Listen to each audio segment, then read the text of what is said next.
Leyes de Kirchhoff, circuito en serie.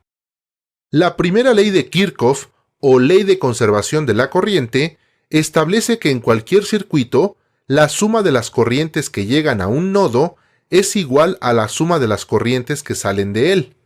Por ejemplo, en una clavija, la corriente entra a la carga por un conductor llamado de fase. La corriente hace funcionar la carga o el equipo y sale por el conductor que se llama neutro. Es decir, la corriente que entra a un punto es la misma que sale de él. Por ejemplo, en un molino, la corriente de agua los hace funcionar y el agua sigue su camino. La corriente se conserva. En un contacto con dos equipos conectados, la corriente que llega por la fase llega al nodo y se divide en dos caminos.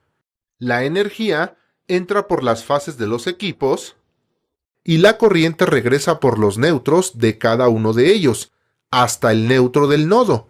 Entonces se dice que la corriente que sale de un punto es la suma de las corrientes que regresan a él, ya sea en un contacto o en una carga. La segunda ley de Kirchhoff es la ley de conservación de las tensiones. En un circuito cerrado, la suma de las tensiones de las cargas es igual a la tensión de la fuente. Por ejemplo, en un circuito como este, la tensión de la fuente se reparte entre la plancha y el foco, de manera que suman el voltaje de la fuente.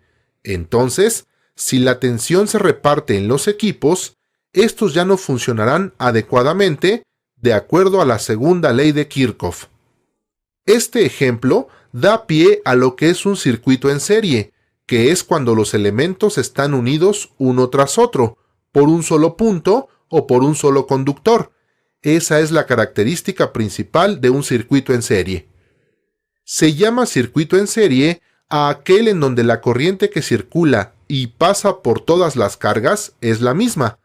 La corriente solo tiene un camino por el cual circular, cumpliendo así la primera ley. Asimismo, la suma de las tensiones en cada resistencia es la tensión de la fuente, dando cumplimiento a la segunda ley. Supongamos que tenemos un circuito en serie con fuente de 120 volts y tres resistencias, una de 10 ohms y dos de 5 ohms. Hay que establecer la corriente y la tensión en cada resistencia.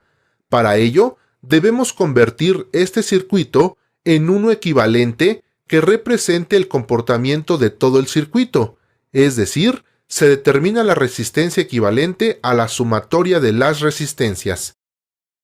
En este caso, son 10 más 5 más 5, igual a 20 ohms, lo que representa a la resistencia del circuito original. Con esto podemos determinar la corriente que circula por el circuito, utilizando la ley de Ohm que nos dice que la corriente es igual a la tensión entre la resistencia, 120 entre 20, 6 amperes. Quiere decir que por cada una de las resistencias circulan 6 amperes. Ahora la tensión. ¿Cómo se comporta? Se reparten esos 120 volts, partiendo de la ley de Ohm.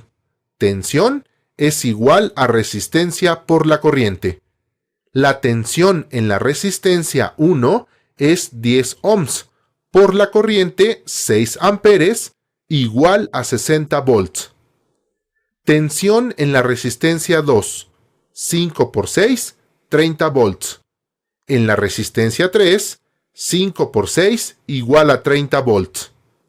Según la segunda ley de Kirchhoff, la suma de las tensiones en las cargas es la tensión de la fuente, es decir, si sumamos estos valores, debe dar el valor de la fuente.